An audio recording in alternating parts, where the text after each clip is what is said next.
Well, hello. Welcome to Money Talks with Ayanna Smith. And listen, I am your host, Ayanna Smith. But you know what?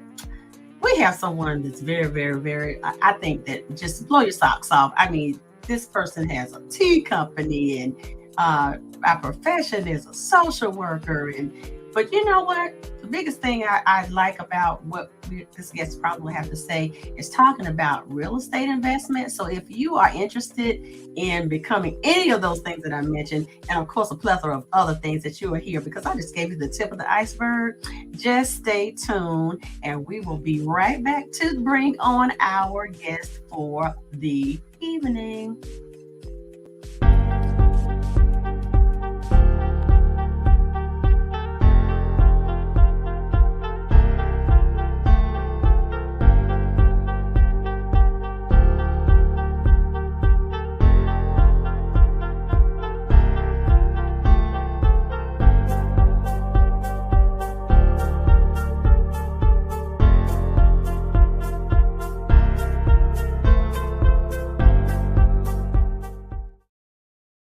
All right. We are back.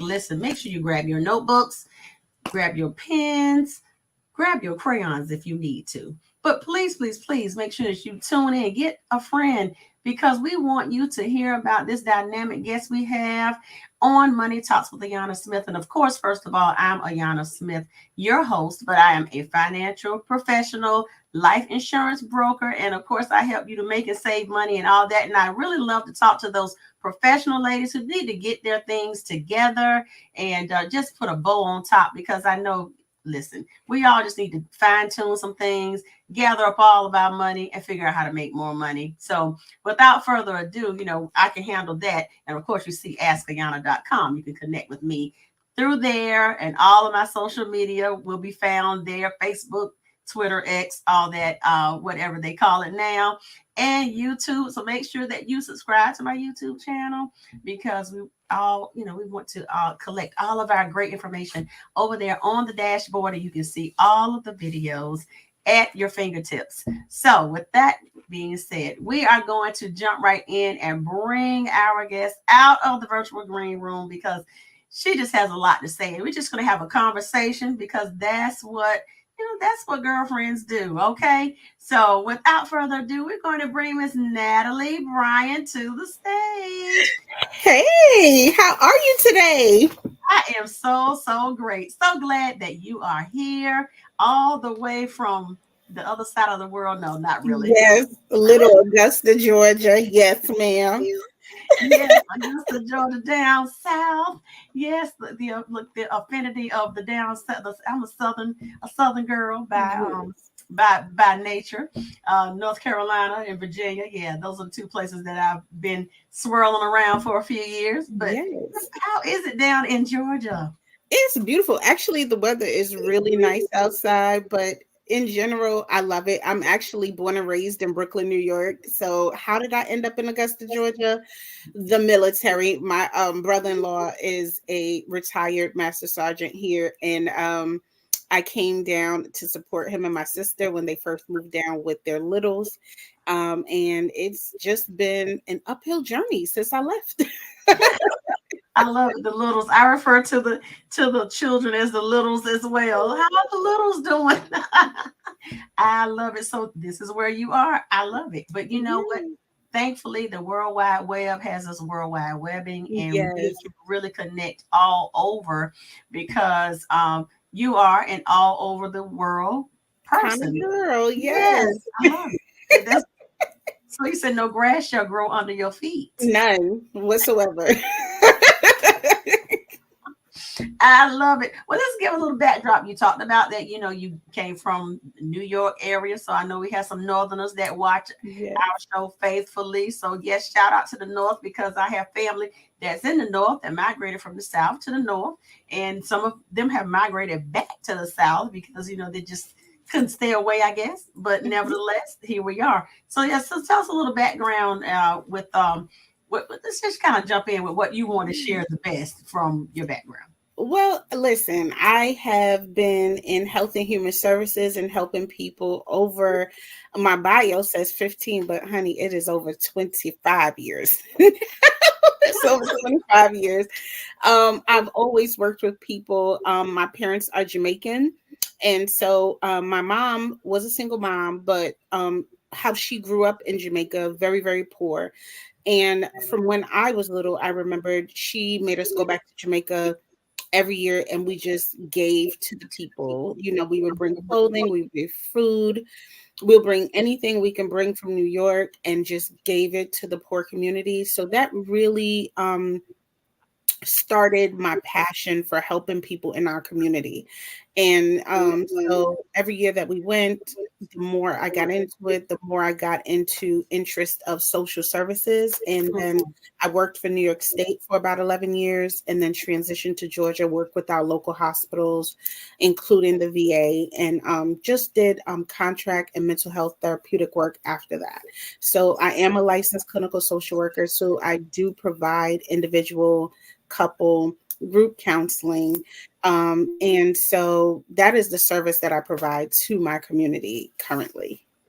Wow, then that is awesome and it's needed. And I mean, we are still I think, in an era and Mhm. time frame where we need it more and more. But what I am grateful is that more people are becoming open Yes. for the therapy and that it is not a bad word.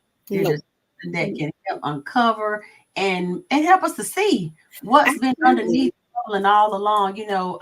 I think about volcanoes, tsunamis, all that stuff like that has what you say seismic activity going on. Yes. And Yes. then when it explodes, you're like, well, what in the world was What it? happened? Yes. But it was always stuff going on underneath Yes. that we could not see.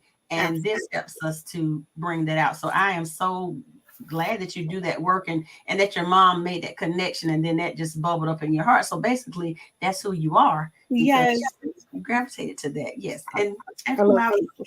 yeah, exactly. I was gonna say and who I picked up when I met you is like, yeah, she's a people person. So We that's gonna be friends. absolutely because we love the people. We love to Yes. talk to them. We like to figure out what's going on. Can we help you and all that good stuff? Yeah, very very good. So with your that's your professional careers Mhm. because you have some more professional careers. That's what you. I would say people. I tell people. I said, look, I went to college for this. Yes. I have so that is connected to my passion, Yes. but that is not the only thing that I like to do or the only thing that I found that I'm good at doing. Yes. So how did you transition into I know like so you're a businesswoman, Mhm. you're entrepreneur, all that. So okay, let's talk about whatever one you want to bring up first. I would call myself multi-passionate. Okay. I, multi I love it. I'm multi-passionate, but really and truly, like I said, my mom was a single mom. My dad was a builder. So a lot of things he taught her, she taught us. But one of the things I learned just from watching her was not to have all your eggs in one basket. So I learned early about diversifying what I wanted to invest in and how to keep things going when, it gets tight in one area to have income flowing in from a different area. And I didn't want that for myself. And I also wanted to create generational wealth for really my mother and my siblings. You would think that it would be for my children. I don't have any biological children. I do have some stepchildren. But I wanted to be able to break the glass ceiling of poverty in my family. Like I said, my mother grew up in a very poor condition. My grandparents had 10 kids and they literally lived in one room, like literally, like one room. And so when you have 10 children and two adults in one room, you know that you're kind of in a poverty stricken area. And so thankfully, my mother has always been, I don't know how she did it. She was just ingenious when it came to starting businesses and building businesses. And that is just something she instilled in my sisters and I since we were young. So, for example, she owned a beauty supply, she owned a laundromat, she owned so many things. So we would be 11, 12, 13, running to check cash ins to cash coins, or going to Manhattan to buy here wholesale $3,000 in our bags, like, just doing things that other preteens and teens were not doing at the time. And so just watching her always reinvent herself to make it shake, you know, is just what I've learned. And one of my passions is real estate. I love houses. Even when I'm stressed out, my decompression tool is to go to an open house and I just walk houses. I just like looking at them. And so that that just was my thing. And then I just loved them. I started accumulating. Wow. Did you all hear that? I just started accumulating them. Yeah. Some people accumulate socks and some people accumulate I'm messing now. Some people accumulate trinkets. She accumulates houses, Yeah. properties. Yeah. I love it so absolutely. Now I do share the affinity with you. Like my mother always had architectural plan, housing plan books. Mm-hmm. And back in the day, that was the thing. You had a book of houses and how many square feet the house would be, and the layout of so we love to look at the layout of the floor plans. And my grandfather was he was like the carpenter, semi builder, but he did plumbing work and electrician. He was a certified plumber and electrician by the state of North Carolina. And so we all just kind of, I think, had that kind of engineering mindset. My sister can put together anything, so that kind of, but I love to look at house plans. And I think, you made me think about something. I see open house signs. I think it's time to start walking them. Start walking them. I'm telling you. So many ideas and vision. And get vision. Right. Yes. So with that just, I'm like, I said, I think I got a new thing going on. A new little thing. Absolutely. Listen, when I'm a mental health clinician and I always talk about mental health wellness with other people, but we have to know ourselves, and when you find something that helps you to decompress life, and believe me, life is out here, and everyone's overstressed, pressed about finances, time, family, all the things. If you find some things that can help you to decompress, you should utilize them. And when I recognize my affinity for properties and utilizing like open houses to just take a look around, look at the things that I love about a property, catalog it in my head. You made me laugh just now when you said your sister. My mother had 4 daughters. So my dad didn't have any boys. And each one of us do different things. My sister Monique is very with the intricate details. So she put up our shelves, our blinds, and our little IKEA things. My sister Tiffany and I were more painting and plastering. And my baby sister Nicole, because she was the baby, she just came and finished things up. And so we just used to work together as a little team to make our houses and homes beautiful. And so those are the things now that we do. My sister says when I get in that mode, I'm in sweatshop mode. So they all start running. They were like, okay, she about to open the sweatshop.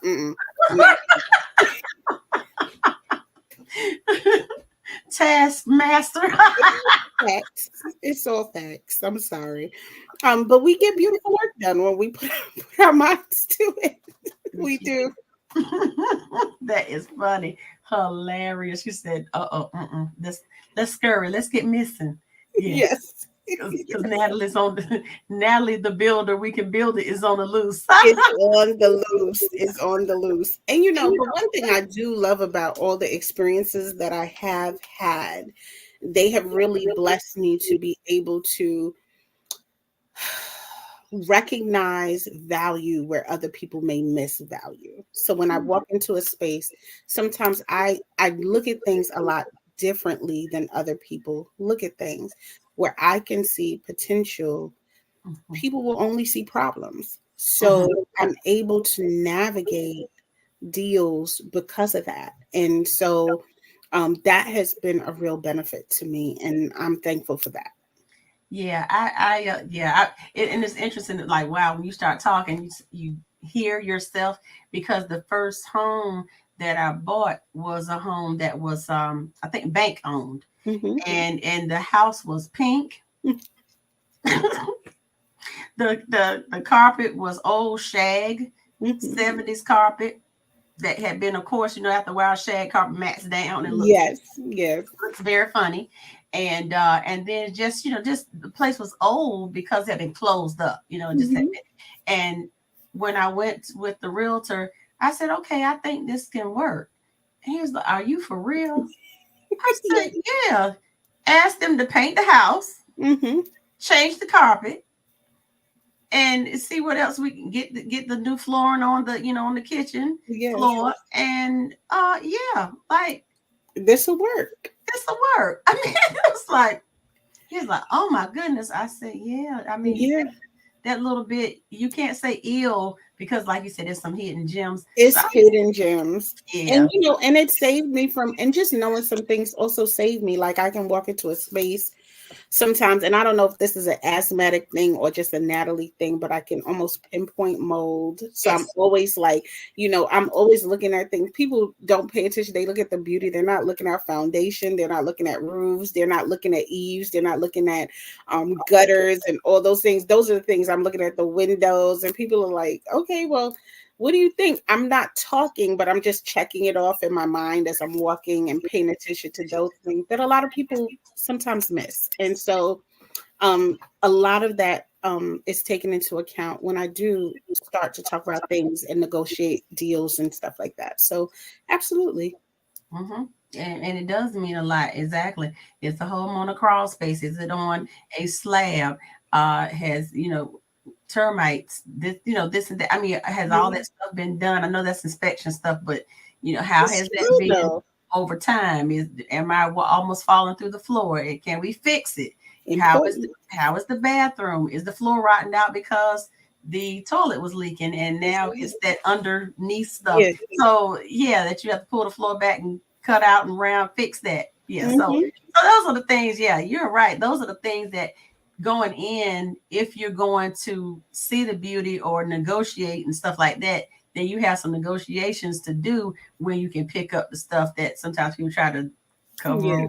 Cover over, especially in the fast flips and stuff like that. That sometimes people miss. But I mean, I when I first got into real estate here in Augusta, and I love Augusta because there, to me, it's a plethora of opportunity to build a really nice portfolio. And I've been working diligently over the past couple of years, and I've been able to accumulate, I think I'm at 12 doors right now. And most of that is commercial, not even residential. And so, and negotiated owner finance deals for myself. So I didn't even use a bank. I was self funded and kind of did a lot of negotiating on my own with the owners. And see, and that right there is a very key part, because people say, what? Self-funded? What? What's Yeah. going on? Funded with the owners. You didn't use a bank? How do No, you not use a bank? no. How do you not use a bank? Because that's what we always, taught. That's the first thing, Yeah. to go that route. Nothing wrong with it, but oftentimes, if we know how to, like I said, if we know how to Yeah. maneuver with that in an appropriate way, we can probably get better deals. Have you found? I'll ask you this: have you found yourself to getting better deals, possibly? Absolutely. Absolutely. Like I can tell you, there have been some deals that I've picked up as low as $40,000. I I picked up a historical slave home, I think a couple of years ago, for like $28,000. Like it had the slave doors. It was a beautiful Victorian, really nice home. It needed a ton of work, but it sat on acreage. It had history, and it had so much potential. So, I mean, there are things out here that you can get. And believe me when I said earlier, your network is your net worth.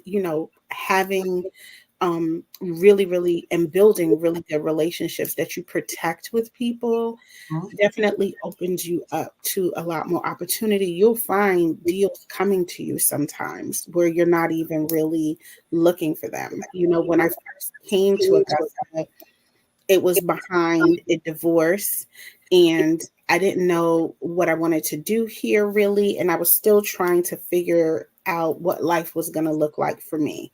Right. But 8 years later, great career later, 12 doors later, 6 books later, 4 businesses later, like, it's been a really great blessing being here. But um, I've built all of these things just through experience and knowledge, and really getting to know who my owner is and how we could benefit each other in our deals.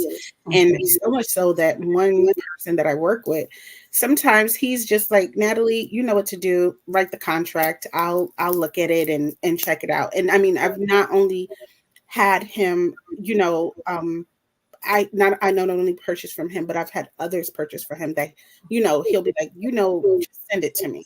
Right. So to have that type of relationship sometimes is great, so it takes time, and you know what, you have to really work at building your communication skills and showing how the deal would benefit both them and yourself.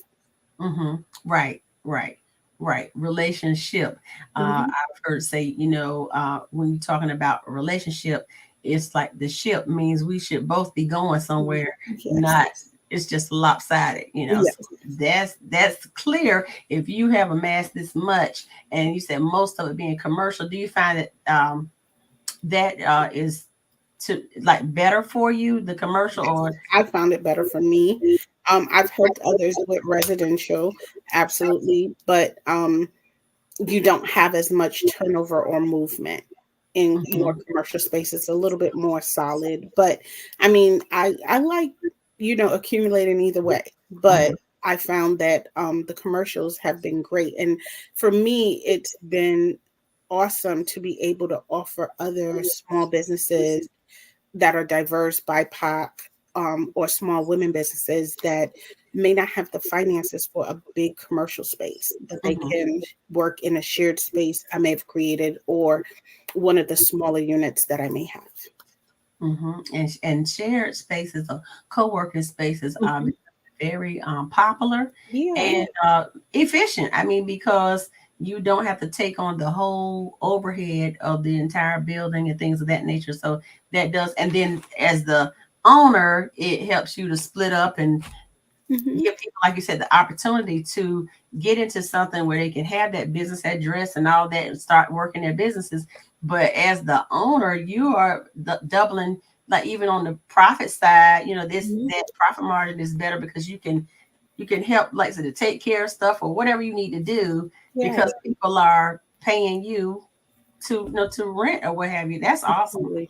Yeah, yeah. I love being able to help other businesses, especially small Black women businesses, because we kind of get a little bit of a tough way to go sometimes. Mm-hmm. And any business owner knows that business is hard, but sometimes women in business struggle a little more because you're not looked at as an authority or a power at times, especially when it comes into spaces that are not usually occupied by women or women of color. So, even when you do inspections or you do things, sometimes people are always looking for the guy, they're not looking for you to show up or whatever, but you Right. know, so I mean, so there's still a ways to go. So having these opportunities where women can get, and not just women, but most of my clientele are small Black women business owners, Mm-hmm. that they can get a space that they find safe, they find sanitary, they find affordable, and they find that they can grow, and has been a benefit for me. Well, that's your area. That's that's where you're finding your, it sounds like you're finding your passion and helping get underneath and grow, and pretty much it sounds like you're your mom, how you see you want to impart and Yeah. help show people that they can do it too, and Hmm. have a space and a place to do And so Mhm. that's awesome. I love it. Oh my goodness. Mhm. Oh, look, I'm like, clap, clap, clap. Look, do you offer, and let me ask you this, do you offer classes or Mhm. coaching or anything for I what you're do offer some coaching, and I am in the middle of creating an ebook. I just am not opening calendar until the new year. But if people want to reach out, they can touch base with you, and I will have that calendar available that you can share if someone is interested in just having a session or two to talk or even brainstorm some ideas that they may be thinking about in regards to, property investment, just giving them some insight from someone with a little bit of experience of things they should be looking for, and I'm saying I'm self-funded. You don't have to be self-funded to be an investor. I know people who work with hard money, work with all different types of lenders to be able to do what they want to do. I kind of chose initially because I was coming from a divorce. It was a necessity that I was self-funded because my credit wasn't as strong or whatever. But then Mhm. after a while, I decided to stay self-funded because I found um, on some of my properties within the next year, on one, two, in 2 years, those things will be paid off in full. There won't be a loan on them. And so when you look at having something owned outright free and clear, Mhm. sometimes not having that huge bottom line is more attractive. So I just kind of stayed in this lane. Wow. Yeah. And you have to do it what works. But that is also, like I said, most of the time we're so trained to go bank route, loan route until we Mhm. don't realize, oh, you may have something like the knowledge and have that ability to talk and have negotiated and have friends that are willing to go that route with you. So, Absolutely. so it's like the for sale by owner type of Yes. deal. When you see that, okay, so you negotiate with the owner and you figure out another way to cut just you and them working. Absolutely. And you know what? As long as you are looking at talking to them about the things that are affordable for you, recognize there were deals that I could have had that probably I would have been able to amass a lot more. But when I ran the numbers about what I wanted it to look like for monthly payments for me, is what took precedence. If I found that there were things that I felt were going to be too astronomical for me, where I was solely dependent on the rent of this property, I didn't always jump into it. I Mhm. kind of came from the avenue of jumping in that I could afford this mortgage, whether there's a tenant there or not. So Mhm. that way, if something happens, I'm not solely in the red or put out because the tenant didn't pay their rent that month. So I know that the rental income is great, but sometimes you do have issues with tenants that you have to be aware of. So I try to give myself that flexibility that, like, hey, you know what? I can catch that on the next paycheck. And see, that's what you say, the pro and con side Mhm. to looking at the ownership and all that. You still have to have sustainability Yes. and not jump out into something, just say, okay, I'll have a renter. But I remember hearing, some of the stories about some of my friends that had Hmm. properties uh, when nobody could pay the rent, Yeah. and there they were Yep. because they were fine as long as, then the pandemic hit, and it was like Yes. people's situation changed, Hmm. and the banks didn't care, like They didn't. still want our money. Wanted their money. They didn't want it. They didn't want any stops. They still wanted their checks. Some gave you a little bit of reprieve, but a lot of people noted that once they did kind of get out of that safety window, they were kind of hit with some people second mortgages, some people balloon rates added on to the back of their mortgages, just all different types of things that I think created like loopholes for banks to kind of take advantage of a situation, because guess what? Most of the larger corporations and businesses got bailouts. They got someone, they had the government to help undergird their monies. And the lay people, while did get something, and those little checks and here and there, but it's not going to cover months and months and months of homes with no income or no renters or, so, so for me, the important thing was to be able to maintain it kind of with or without a tenant, and thankfully so far, yes, there have been rough patches. Being an owner, you're going to go through things with tenants, but thankfully, nothing too detrimental thus far. It's all been pretty manageable. Good, good, good, good. Well, sounds like you have a good foundation. So, what would be some major tips when people are thinking about stepping into this arena? Would you Mhm. start them off maybe like five top things? 3 to 5. Five top things. Definitely know your budget. Figuring out what you can afford is always major. Um, don't take no as the final answer, because a lot of people are going to say no, but that doesn't mean that that is the only way. I didn't find my way into owner financing and all that stuff because I've heard a lot of people say no, but I just needed the few that I got to say yes, and that opened me up to all the doors that I have. So not everyone is going to say yes, so be okay with the no, but don't stop at the no is my number two. Number three, definitely don't jump in all the way into owning if you don't have a secure foundation for yourself and your family, because business is risk.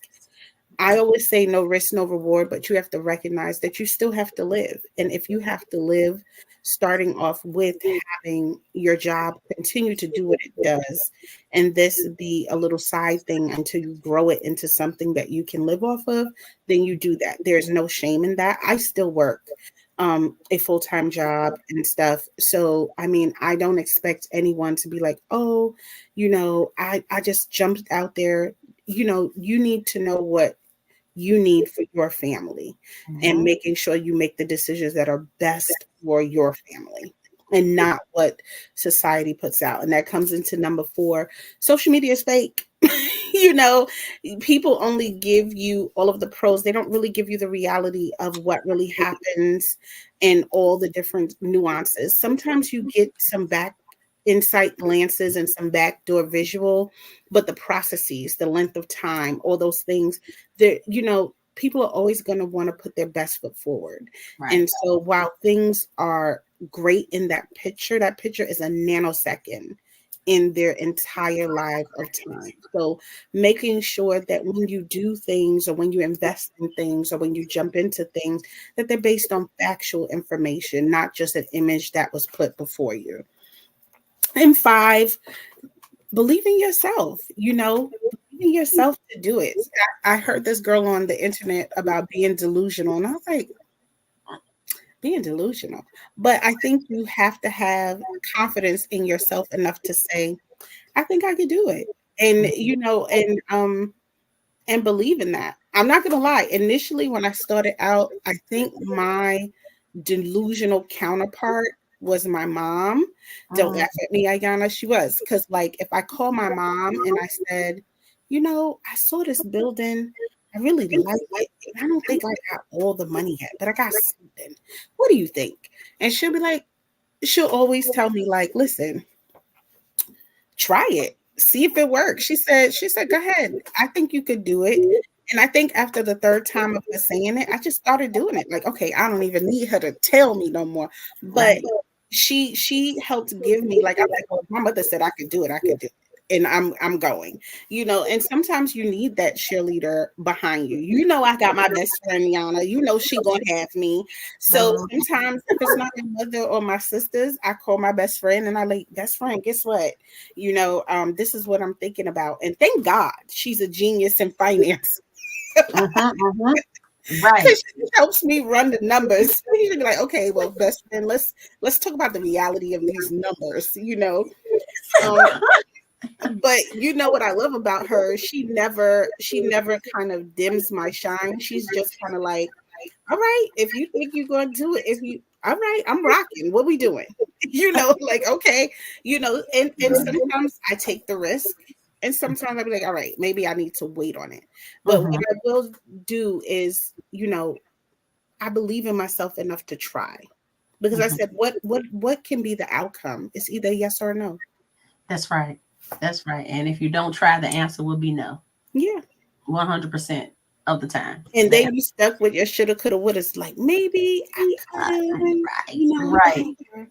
I Yeah. would say my investment that I pay off next year, Yana, I bought that house for $55,000 and it's paid off next year in full and it is valued at 150,000. I have been in Augusta less than 7. Well, I've been in Augusta 8 years, but I've owned that property less than 7. Wow. That's awesome. And it's an overtime Mhm. type deal. You have to, you have to wait it out, but Absolutely.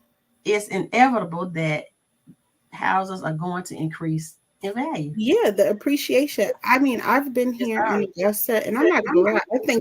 I think if real estate has appreciated like 400% in such a short period of time in just this little city, and I was like, and I'm sure there are other little cities that afford these same opportunities. We may not be looking at them the same, but the deals are out there, and so I think if this is something that you're considering doing, definitely do your market research for your area, but don't deny yourself the opportunity because you feel like it's something you can't do. There is information out there, there are resources out there. You can pick the brain of realtors, inspectors, all types of people. If you're asking questions are free. And I know sometimes people are like, hey, if you want a consult, you have to pay it. But thank goodness for Google, there's so much free information now. You don't have to pay for everything. Mm-hmm. But I know if you want some mentorship and some experience and expertise, then yes, you do have to pay for that. That's right. That's right. Because if you want, like you said, everything is not free, and to get you where you need to be, sometimes it's like, yeah, you just have to pay for the catch up in time, Mm-hmm. Mm-hmm. and, and that somebody has proven, Mm-hmm. like yourself, have done it, Yeah. and you don't have to start from scratch with Google University, when you just say, let me pull my money together and pay Natalie to help navigate me. Speed this a little up a little quicker. Yeah, speed it up because I got less time here. So I need to get on the right track. That is Absolutely. all somewhere. Woo, I tell you, see, yeah, that's why I was like, do you have classes? Because people are going to be asking. So Okay. maybe there's something to think about. Yeah, Yeah. a whole So package. I do want to let people know that, listen, when you purchase these homeowner finance, I do want to let people know that you want to make sure there's some things that you want to make sure of. You want to make sure that the person is the owner of the property. I Mm-hmm, want people to know that you still need to put down a down payment. There's still an interest rate. There's still a monthly payment. So there still are terms. mm-hmm. It does still go through an attorney, and I would always tell people to protect themselves with their own real estate attorney. You do all the things. The deed is in your name. It is your property, but I want people to recognize that it doesn't always have to only go through a bank. Right. And as I said, this is a whole eye opener because people now have some options, and that's why I wanted to share about this, because people are looking to buy properties, they are looking to buy homes, and even getting into the commercial space. And sometimes it's just taking that leap and getting Hmm. out there, but knowing that the door isn't totally closed. If you say one avenue is no, that was not the only avenue, and Yeah. it's been proven that you don't have to stay in that one vein. There is another way to self Absolutely. finance to get it done. I love it. I love it. Thank Thank you you. Thank for you. for coming on. Now, before we leave, I know. Look, I can't. I look. She's a multi passionate person. So Yes. so with a multi passion, just throw in a little bit. Say after you have decompressed from looking at houses and getting self financed and bank finance and all that good stuff, then Uh-huh. she has something that will help soothe your brain. What? Yes.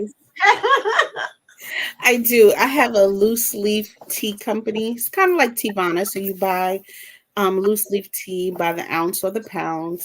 We have over 125 different blends, teas, organic and inorganic, and it is called the Urban Tea Room. We are online. We absolutely are shipping for the holidays.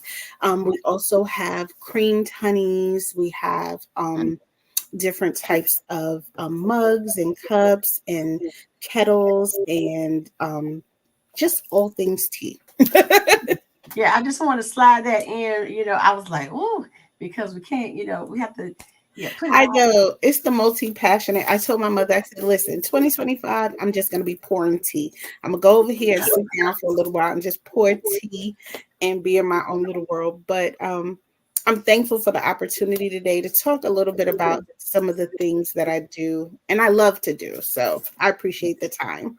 Absolutely. We appreciate you for coming on Money Talks with Ayanna Smith, because I always tell people money is always talking, even if we aren't talking about it.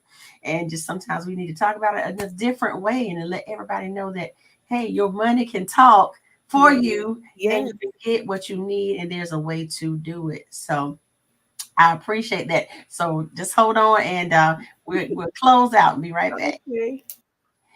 All right. You have heard some dynamic things today. I mean, just that main thing. If you're thinking about investing and all of that into real estate, this should have been the show for you. So make sure you go back and watch the replay, like, comment, and share, and send it off to your friends so that you can figure out what are the next steps that you may want to endeavor. And until the next time, this is Ayanna Smith with Money Talks with Ayanna Smith. And remember, money is always talking. Even if we aren't talking about it, have a wonderful, wonderful evening.